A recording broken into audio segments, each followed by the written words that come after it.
Muchas gracias, buenos días a todas y a todos por estar en esta mañana aquí en el Congreso mexicano. Hay que decir que hay muchos temas a discutir. Increíblemente, seguimos litigando en la mesa directiva para que pueda haber agenda política. Es inaceptable que estos señores de Morena tengan que estar litigando todas las sesiones para que haya agenda política, cuando pues, la realidad es que México se tiene que enterar de lo que está pasando. Y lo que está pasando en México es una inseguridad brutal, de la que platicaremos esta mañana, y mi compañero y amigo Gerardo Peña hará uso de la palabra. Yo quiero hacer énfasis en lo que está pasando desde Palacio Nacional en contra de los aspirantes del frente de oposición. Nuevamente, López Obrador sigue obsesionado en contra de la oposición en lugar de dar resultados para México y para los mexicanos. Desde aquí le decimos al presidente López Obrador y a todo México que si se mete con uno, se mete con todos. No están solos los aspirantes, estamos toda la oposición y somos millones de mexicanos los que acompañamos esta exigencia de un cambio de régimen ante la irresponsabilidad de Morena en la toma de decisiones. Entendemos que cada uno de los aspirantes está teniendo su propio proceso, sus propias definiciones internas, están recorriendo el país, por cierto, de manera legal, a diferencia de las corcholatas que están tirando de manera brutal cientos de millones de pesos de los mexicanos en una campaña ilegal y con una cantidad de espectaculares que ofenden a las necesidades de los mexicanos. No está sola Xóchitl Gálvez, no está solo Santiago Krill, no está solo Francisco García Cabeza de Vaca. Estamos todos para apoyarlos en esta gran lucha que están dando todos los días en contra del régimen de Morena. Hemos acudido los senadores del PAN, todos los senadores del PAN, a la Comisión Nacional de Derechos Humanos la semana pasada. Esperamos, por supuesto, que la CNDH se ponga a trabajar. Esperamos que la CNDH le pida el informe a la autoridad competente, que en este caso es el presidente López Obrador. Esperamos que la CNDH no haga omisiones en esta gran responsabilidad que le toca, que es proteger los derechos humanos de Xóchitl, de Santiago y de Francisco.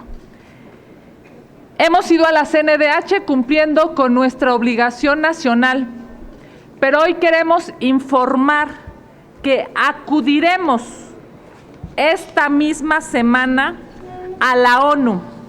Acudiremos a la oficina del Alto Comisionado de Derechos Humanos de la ONU para que proteja los derechos humanos de Xóchitl Gálvez, de Santiago Krill y de Francisco García Cabeza de Vaca.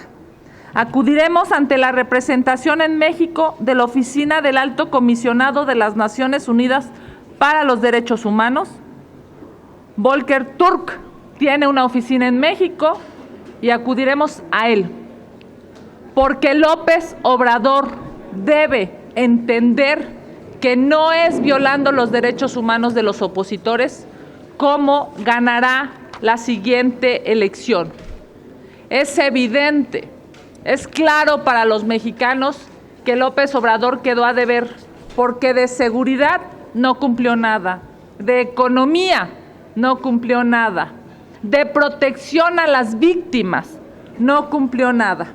Así es que acudiremos al Alto Comisionado de la ONU y les solicitaremos su intervención desde la Organización de las Naciones Unidas para que López Obrador deje de violar los derechos humanos de la oposición en México. Muchas gracias. Buenos días a todas y a todos. ¿Hasta cuándo el sistema político mexicano va a seguir tolerando el que políticos mexicanas y mexicanos, con tal de llegar a gobernar estados y municipios, entreguen las llaves de sus territorios al crimen organizado? ¿Hasta cuándo el Instituto Electoral va a poner mano firme para sancionar, castigar e inhabilitar a aquellos políticos que en campaña, que durante el proceso y posteriormente a él, queda público y evidente la entrega que hicieron al crimen organizado de sus territorios? ¿Hasta cuándo la sociedad misma mexicana va a seguir tolerando a políticos que entregan lo más valioso y lo más preciado, que es la seguridad, la libertad y la tranquilidad de sus gobernados? ¿Hasta cuándo, y lo digo con absoluto respeto, los mismos medios de comunicación volverán a hacer investigación y a señalar puntualmente un día y el otro también a aquellos políticos que evidentemente entregan las llaves de sus territorios al crimen organizado? ¿Hasta cuándo vamos a terminar de comprender y entender todos en México que ahí está la llave que abre o cierra la participación de los criminales y en consecuencia la inseguridad terrible, cruda y que recrudece todos los días en nuestro país? ¿Hasta cuándo nos vamos a dar cuenta que esto ya no puede seguir más? ¿Hasta cuándo nos vamos a volver a sorprender de lo que vimos en videos, en imágenes la semana pasada en la frontera de Coahuila, de Nuevo León y de Tamaulipas? Esos enfrentamientos que van mucho más allá de la ficción, mucho más allá de lo que vemos en las películas, lo estamos viendo y viviendo en territorio mexicano. ¿Hasta cuándo vamos a darnos cuenta que mataron a un operador de una de las corcholatas en Debrar y otra operador de otra corcholata de Adán Augusto? ¿Hasta cuándo vamos a tomar en cuenta que ayer mataron a un panista en San Nicolás? ¿Hasta cuándo vamos a tomar en cuenta y abrir los ojos que tan solo la semana pasada más de 470 asesinatos en nuestro país en una semana?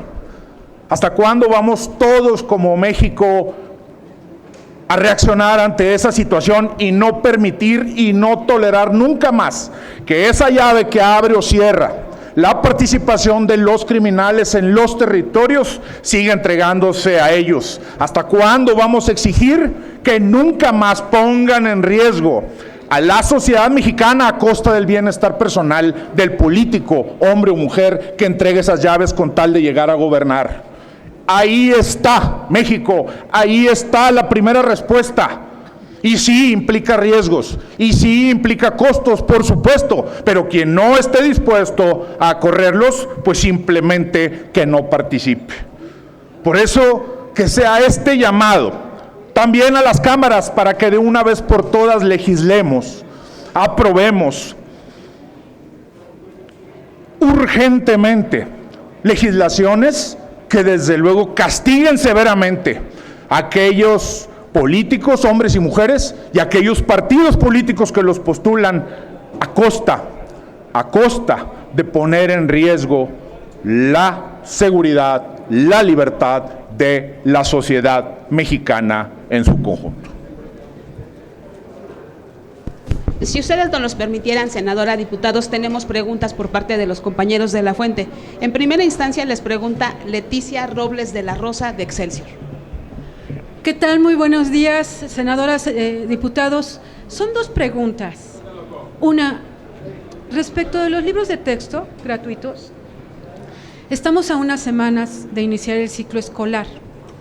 Hay algunas órdenes de jueces que están ordenándole a la SEP que detenga la distribución, pero el Ejecutivo Federal dice que no pasa nada. Me gustaría saber si a nivel municipal o estatal, algunas autoridades, por ejemplo, emanadas del PAN, pueden hacer algo para no distribuir esos libros en las escuelas públicas que están a su cargo. Eso por un lado. Y la siguiente pregunta, hace un instante, la mesa directiva de la Comisión Permanente acaba de retirar del orden del día el ingreso oficial de las propuestas presidenciales para los magistrados del Tribunal Federal de Justicia Administrativa. Un listado que se conoce desde el 6 de junio, desde el 19 de junio, que no lo han ingresado, que ya lo habían ingresado esta mañana y lo acaban de retirar. ¿Qué opinan ustedes respecto a este manejo, digamos, de política legislativa que está teniendo Alejandro Armenta con este caso en particular? Muchísimas gracias. Sí, a ver, con respecto a los libros de texto, efectivamente, hasta el momento son 2 entidades federativas que han rechazado la entrada de estos libros, o por lo menos los han retirado, están en su facultad. Cualquier estado está en su facultad, cualquier gobierno estatal, de utilizarlos o no, y vemos esta medida atinada. Nunca habíamos visto una cosa parecida. Nunca habíamos visto que con un cinismo del tamaño que vemos en este momento se quiera inyectar esta basura ideológica a nuestros niños y a nuestros jóvenes. Porque eso es basura ideológica.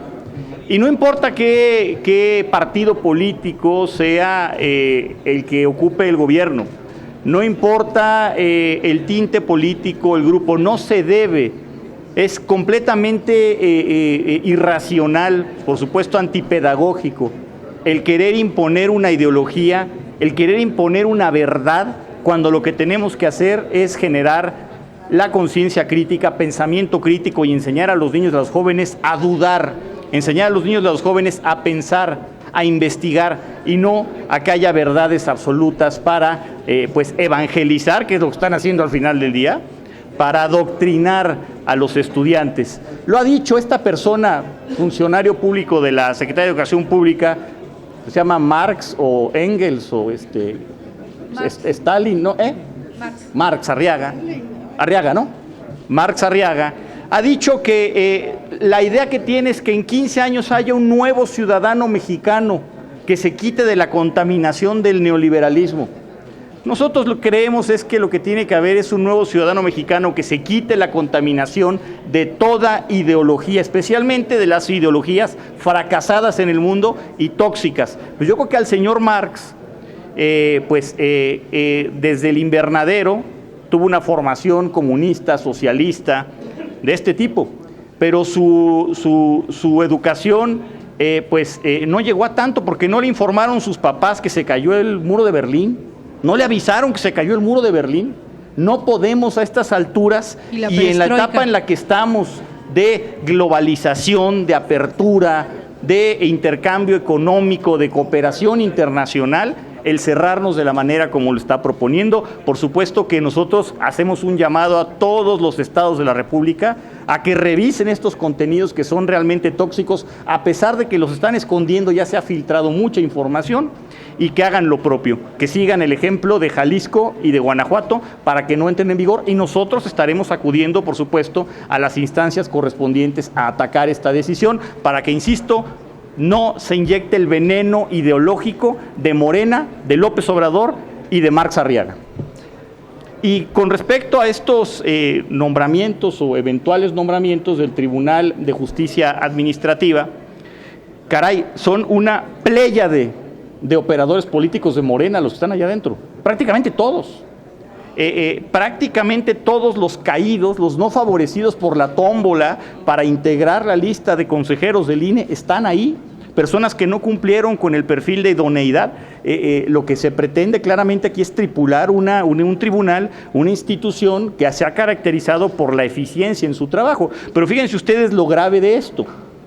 Este tribunal no pertenece necesariamente al Poder Judicial, tiene independencia, pero este tribunal es quien decide o dirime las diferencias entre un particular y el Estado, ¿no? Si tenemos un problema por abusos del Estado desde el punto de vista administrativo, ellos son los que toman las decisiones, van a ser juez y parte, todo lo van a fallar a favor del Estado.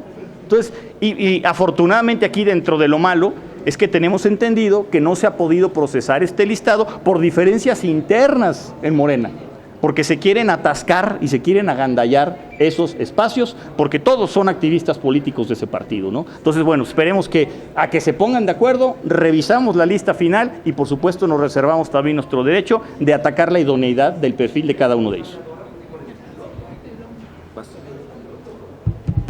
Reitero cada una de las palabras de mi compañero y amigo, por cierto, chilango, aquí de la Ciudad de México. A ver, primero que nada hay que decirle a México que tenga mucha precaución con lo que sus hijos van a leer, porque López Obrador está obsesionado por hacer niños mediocres. López Obrador está obsesionado por hacer niños que no puedan competir y ganar, porque en realidad lo que López Obrador quiere es una generación de pobreza mental para manipularlos en las siguientes elecciones. Y en esa miseria de gobierno, en esa irresponsabilidad de gobierno, lo que sabemos, porque solamente se ha sabido a propósito de filtraciones, porque no tiene ni siquiera los pantalones el gobierno de decir estos son los libros, lo que sabemos es que van a quitar el 90% de las matemáticas en México. ¿Se imaginan ustedes 90% menos de hojas de texto en matemáticas? ¿Qué quiere López Obrador? ¿Por qué quiere lastimar tanto a esta generación? Porque en realidad lo que quiere es manipularla. Nosotros hoy, querida Leti, estamos inscribiendo un punto de acuerdo en el orden del día. ¿Qué dice el punto de acuerdo del PAN? Dos cosas muy claras. Uno, que se detenga la distribución de esos libros de texto que están ideologizados, que tienen errores, que claramente quieren destruir la inteligencia de los niños, que se detengan esos libros. Y segundo, que se ocupen los libros del ciclo anterior, que por supuesto cumpla la SEP con la ley, porque no cumplió con la ley le obliga a la SEP a generar estos libros de texto con la sociedad civil, con los padres de familia, con quienes son expertos en la materia, que no son burócratas, no están ideologizados, no se llaman Marx, ni Engels, ni Stalin, con gente que efectivamente conoce de los procesos educativos en México, pero Morena no hizo caso a la ley y no los consultó. No les dio la oportunidad de que les dijeran toda esta serie de problemas. Hoy estamos presentando este punto de acuerdo porque esta basura educativa generada por Morena tiene que parar. Y en la segunda pregunta, lo ha dicho claramente Jorge Triana. ¿Saben por qué lo detienen? Porque se están repartiendo las tribus de Morena, los puestos en el tribunal. Son una vergüenza. Lo detienen porque están viendo a quién bajan y a quién suben y con cuántos se quedan. Porque como necesitan solo los votos de Morena, van a negociar internamente. No van a pensar en la justicia administrativa, no van a pensar en el ciudadano, no van a pensar en quienes pagan impuestos, por cierto, no. Ellos están pensando cuántas plazas se quedan y a qué tribu les corresponde. Son una vergüenza en este país los señores de Morena. Carmen Arellano, de Ecos de México. Hola, buenos días. Muy delicado tenemos, el país está incendiado, las lluvias el agua, secuestros a mexicanos en otros países y gravemente los libros de texto, como apuntaba antes nuestra compañera y ustedes también. ¿En qué momento vamos a llamar a la Secretaría de Educación Pública para que venga a rendir cuentas, información importante aquí al Pleno, a decirle que esto no puede seguir adelante, y en qué momento se van a convocar a los padres de familia o vendrán al Senado o a la Cámara de Diputados para que esto sea una situación de entendimiento colectivo en beneficio de quienes más estudian? Quien me quiera contestar, y tengo una pregunta para la senadora Kenia. Esto viene incluido en el punto de acuerdo que se está inscribiendo el día de hoy. El que se solicite la presencia de la secretaria de Educación Pública, que sabemos lo que nos va a responder, que no puede contestarnos, que no podría contestarnos, porque ella es lo que responde, pero pues tiene que rendir cuentas, tiene que explicarnos. Y además queremos saber algo que es elemental: ¿quién manda en la Secretaría de Educación Pública? ¿El señor Arriaga o la secretaria Leticia? ¿Quién manda en la Secretaría de Educación Pública? Al parecer, pues el nombramiento de esta persona solamente obedeció pues ocupar el puesto, pero quien manda es este señor, que es el que ha venido ideologizando a la Secretaría. Bueno, ya ni la CENTE ni la coordinadora está de acuerdo con estos libros. Creo que sí es imperativo. Vamos a esperar a que se dé causa a nuestro punto de acuerdo, que se pueda procesar, y por supuesto si vemos que hay dilación para procesarlo, si vemos que hay algún tipo de problema para poderlo aprobar, estaremos haciendo un llamado a los padres de familia para que hagan lo propio, porque son los primeros interesados y nos han buscado a raudales para poderse manifestar al respecto, ¿no? Es un tema gravísimo. Ok. Ahora la senadora Kenia. Senadora, usted hace rato dice que van a ir a la ONU y van a presentar a protección de la misma candidata, bueno, la misma que quiere ser presidenta de la República, la senadora Xochitl. Yo le pregunto, ¿cuándo va a ser eso? ¿Cuándo lo van a iniciar? Y finalmente, hoy la raza dice que ya tiene por quién votar. ¿No está más que protegida? Y tengo otra pregunta. Sí, a ver, es claro, hay 12 aspirantes, mujeres y hombres, la verdad es que me parece extraordinarios. Enfrente tienen a 3 corcholatas que nomás no suben porque son impresentables, corruptas, negligentes. No sé, si la carta de presentación de Ebrard es la línea 12, pues ustedes dirán. Si la carta de presentación de Marcelo, de Adán Augusto, es la tragedia de Ciudad Juárez, pues ustedes dirán. Si la carta de presentación es la brutal inseguridad y las desaparecidas en la Ciudad de México, pues ustedes dirán, ahora sí que cualquiera de las 3, Claudia, Adán o Marcelo, la verdad es que no emocionan a nadie. Y de este lado, pues sí hay un montón, yo creo, de emoción.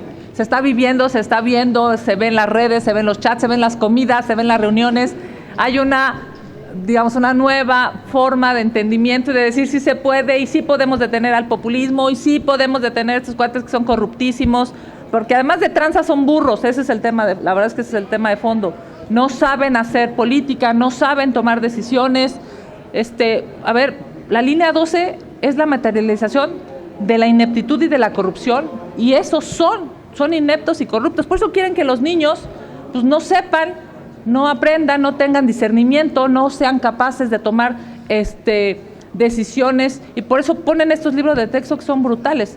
Yo creo que hoy, lo hemos dicho aquí, Xochitl no está sola, está acompañada por nosotros y está acompañada por millones de personas. Santiago Krill no está solo, está acompañado por nosotros y por millones de personas. Cabeza de Vaca no está solo, está acompañado por nosotros y por millones de mexicanos. Y López Obrador lo sabe, por eso está tan fuera de sí. Y en este momento se mueven las fichas, tanto de la oposición como de este lado también. Y usted sí quiere ser candidata a jefa de gobierno, sigue en esa posición, ¿y cuándo va a empezar? Bueno, porque lo he dicho. El senador Ricardo Monreal creo que ya tiene un número 2 y está pensando en ser jefe de gobierno. ¿Por qué usted no? Lo he dicho públicamente y lo reitero. en el momento legal y procesal, una vez que se defina la metodología por mi partido en la Ciudad de México. Recuerden que hay un acuerdo público, firmado incluso por el PAN, el PRI y el PRD. El PRI decidió la metodología en el Estado de México. Nosotros en el PAN aceptamos la metodología propuesta en el Estado de México y ahora, según ese acuerdo, la metodología la tendrá que definir el PAN. Y yo estoy consciente, pues, de que este proceso sí tendrá que ser delineado por el PAN, estructurado por el PAN, pero acompañado por el PRI y el PRD y sobre todo por millones de capitalinas y de capitalinos que quieren un mejor gobierno. Cuando esté la definición de la metodología, yo le entraré, como quieran quiero. Si es una encuesta, ahí estaré. Si es una elección primaria, ahí estaré. Estaré yo convencida de que la Ciudad de México necesita, por fin, un gobierno honesto. Y entiendo, pues, que hay varios más aspirantes a ese cargo de la oposición. A todas ellas y a todos ellos, decirles, están estas manos abiertas para trabajar juntos. Y si soy yo, contaré con su respaldo. Y si es alguien más, estará todo mi esfuerzo humano, político, profesional para hacer que la oposición gane la Ciudad de México. ¿Quiero ser jefa de gobierno? Sí. ¿Kenia va? Sí. Lo haré una vez que se defina la metodología y lo haré con toda mi inteligencia y con todo mi amor por la capital. Gracias. Gracias. Finalmente les pregunta Félix Muñiz de Punto E. ¿Qué tal, senadora, diputados? Muy buenos días. Preguntarles, senadora Kenia, preguntarte en dado caso, pues parece ser que hay un brote del COVID y que no es grave, pero que bueno, pues está afectando ahorita a cierto grupo de la población, pero sale a decir el presidente que hay vacunas. Es decir, si no está el sistema de vacunas general que teníamos, ¿cómo se van a tener las vacunas para el COVID? Ya nos estarían convocando ellos, deberían de estar convocando en vez nada más de decir hay vacunas, que el IMSS o el ISSSTE haga un programa para que la gente se vaya a vacunar. Con eso comprobaríamos. Esa sería una pregunta. Y la otra sobre el asunto de los magistrados electorales. Dicen que precisamente no se han nombrado porque, bueno, pues puede haber sesgos y todo esto, pero ayer platiqué con la senadora Mónica Fernández y dice que, bueno, que en realidad no es así y que lo del INE, lo del INAI, la culpa la tienen ustedes porque habían puesto a una persona que tenía sesgos de panista. Gracias. Lo primero es muy importante, Gallo. México está atravesando nuevamente por un contagio de COVID y López Obrador sigue sin hacer nada al respecto. El sistema de salud en México está colapsado. Ante esta nueva ola de COVID, el sistema de salud nuevamente demuestra su ineficiencia y su corrupción. López-Gatell debería de estar trabajando para generar las condiciones en las que los mexicanos puedan ir a vacunarse. Sin embargo, no lo está haciendo porque pierde el tiempo en eventos de partido ideologizando gente. La cuarta transformación quedó a deber en muchos temas, pero sobre todo, la cuarta transformación será recordada como un gobierno que generó muerte por salud, muerte porque el sistema de salud se colapsó, muerte porque prefirieron tirar 700,000 millones de pesos en un aeropuerto y en una refinería en lugar de comprar medicinas, en lugar de surtir las recetas en este país. Hoy no hay vacunas, señor presidente, y usted le sigue mintiendo al pueblo de México. Bueno, y hay una precisión porque también dice que ya las van a vender en las farmacias, pero ¿para qué las compran en las farmacias si es solo por gastar dinero? En otros países, cualquier ciudadano, cualquier joven, incluso los niños, eran vacunados en establecimientos mercantiles. Iban a una farmacia y les daban una vacuna gratis. Gratis. Eso sucedió, por ejemplo, en Estados Unidos. Iban a una tienda, a una farmacia, se vacunaban y regresaban a su casa. Aquí La miseria de López Obrador obligó a los mexicanos a tener que esperar la distribución de las vacunas con los trabajadores de la nación. Hoy, casi 1 millón de mexicanos se cuentan entre los muertos por esa irresponsabilidad. López Obrador decían que era un peligro para México. Se confirma, sí, López Obrador es un peligro para México. Gracias.